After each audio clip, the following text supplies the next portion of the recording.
Hello and welcome. In this video, we are discussing about Java server pages life cycle. So, we will discuss the life cycle of JSP. So, the key to understanding the low-level functionality of JSP is to understand the simple life cycle they follow. A JSP life cycle is defined as the process from its creation till the destruction, and this is similar to a servlet life cycle with an additional step which is required to compile a JSP into servlet. So paths followed by JSP. So the paths followed by JSP are compilation, initialization, execution and cleanup. So the four major phases of a JSP lifecycle are very similar to the servlet lifecycle. The four phases are initialization, JSP init, main logic, JSP service, request lifecycle, request response, and shutdown, JSP destroy. JSP compilation. So when a browser asks for a JSP, the JSP engine first checks to see whether it needs to compile the page. And if the page has never been compiled or if the JSP has been modified since it was last compiled, the JSP engine compiles the page. The compilation process involves three steps: parsing the JSP, turning the JSP into a servlet, and compiling the servlet. JSP initialization. So when a container loads a JSP, it invokes the JSP init method before servicing any request.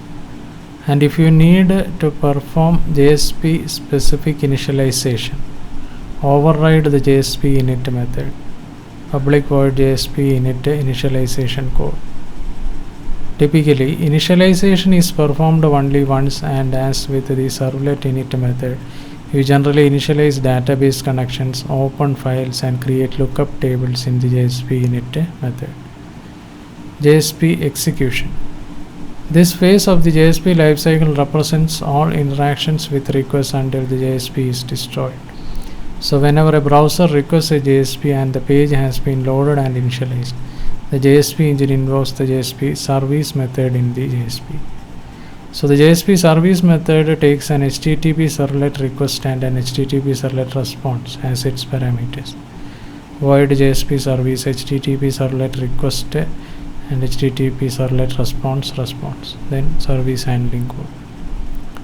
So JSP service method of a JSP is invoked on a request basis, and this is responsible for generating the response for that request, and this method is also responsible for generating responses to all 7 of the HTTP methods, that is get, post, delete, etc. JSP cleanup. So the destruction phase of the JSP lifecycle represents when a JSP is being removed from use by a container. So the JSP destroy method is the JSP equivalent of the destroy method for servlets. Override JSP destroy when you need to perform any cleanup such as releasing database connections or closing open files. The JSP destroy method has the form public void JSP destroy, and your cleanup code goes here. So this was a brief discussion on Java server pages lifecycle. Thanks for watching this video. Bye for now.